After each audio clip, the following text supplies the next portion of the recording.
going to show you how to get epic sear marks on a gas grill. Today we're going to be using the Denali 405, and I am very impressed with this smart grill. Not only do you have the app interface, you can track the temperatures of your meats. If you're looking for something just fun and easy to use in your backyard. This is the 4-burner model. They do have a 6, a little bit overkill for me in this space here, but the 4 is perfect. So today we are going to be doing a tri-tip, one of my favorite cuts of meat.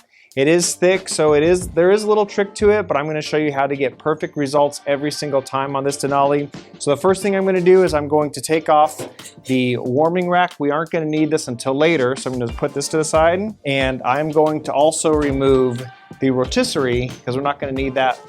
Lighting this thing is super, super easy. I'm just gonna turn my burners to max. We're gonna hit the igniter, and now we got a flame going. Beautiful. Now the cool thing is, I also have, there's a button on the side here I can press, and that is going to light up the dials, and the dial color will actually change color depending on if you have it all the way up, it's gonna be red, and if it's set to low, it's gonna actually go towards blue, so it kind of visually gives you a color guide.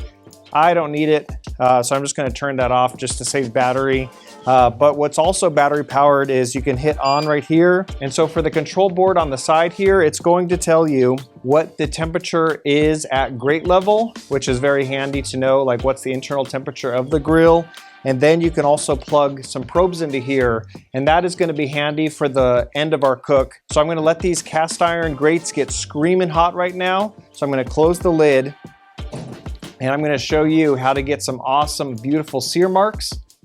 And then once we're done searing, I'm gonna put the warming rack in. We're gonna put the tri-tip on top of the warming rack and then put a probe inside to that. And then we're gonna wait to pull it. So we're probably gonna pull it around 127 to about 130. And after a rest of 5 or 10 minutes, we're gonna cut in. It's gonna be beautiful, medium rare, medium. Cook it to however you want it. But yeah, we'll tune back in when this grill is up to temperature. All right, the star of the show is going to be this beautiful tri-tip, already trimmed. I got at HEB. Look at the quality on that thing. That is just crazy marbling on that thing. For seasoning, we're gonna do 2 parts. We're gonna do Galindo's Texas Trinity. This is more of your salt, pepper, and garlic. And then for a little bit of flavor and spice, we're gonna be doing Texas Beef Hog. Really good flavor there. So we're gonna start with the Texas Trinity rub.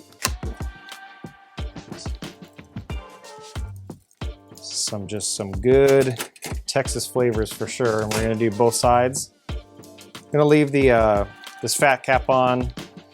It's not too thick, not too crazy.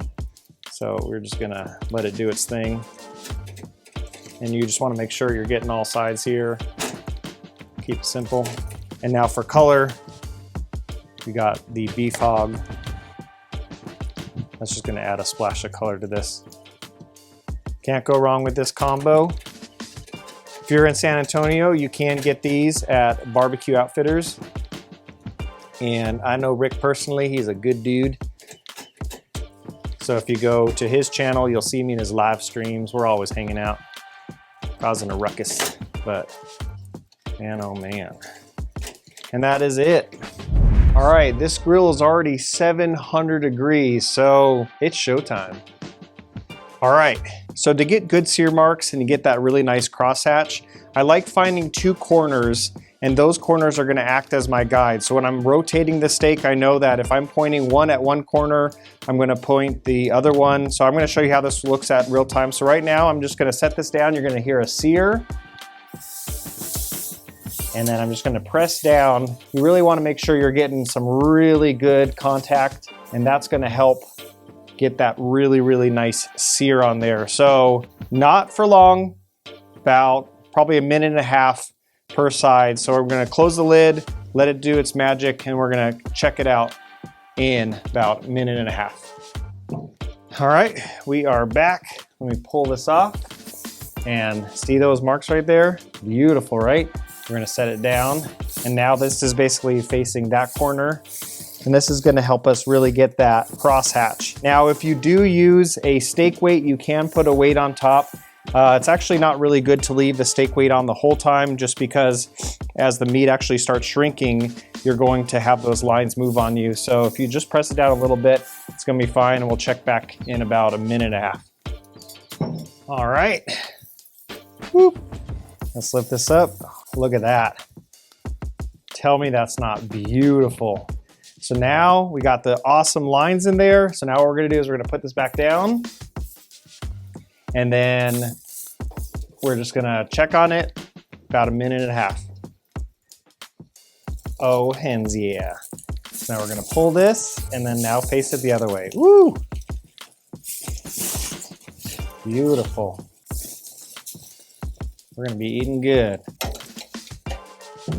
All right, now we're gonna take the burners and we're gonna turn them to medium high, because we're done with our searing. Man, does that look good or what? So now we're going to put in our warming rack. Put it up on the warming rack, just like so. Now I'm gonna take the probe and I am going to find the center, stick that in. And now all we have to do is close it up and wait. So right now it's telling me it's at a 70 degrees internal temperature.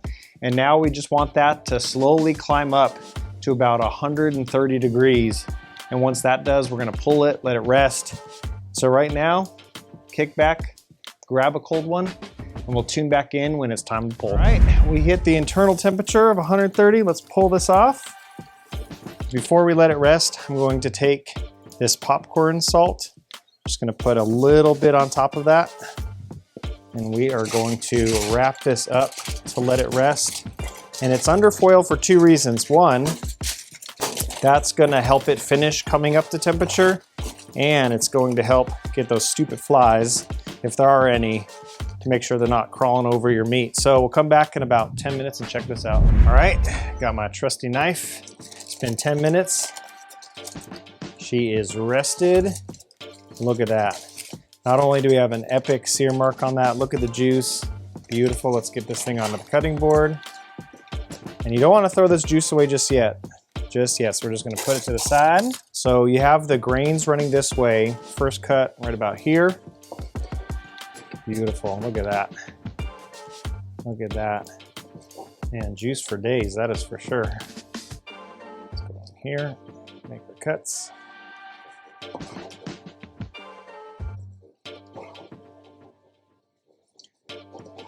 If you want it less rare, you can cook it longer. If you want it cooked more rare, cook it, let it rest a little bit shorter. But yeah, this pretty much is medium rare here, medium rare. Now, before we dig in, I'm going to take some of this popcorn salt. Just going to lightly sprinkle it over the top. And now the juice in that foil, we're just going to come here, drizzle that on top. Money. All right, now my favorite part. As good as it gets. Can't go wrong with tri-tip. Any questions, leave them in the comment section. Great cook, gonna bring this in, feed the family right now. Catch you guys on the next one. Grill Sergeant out.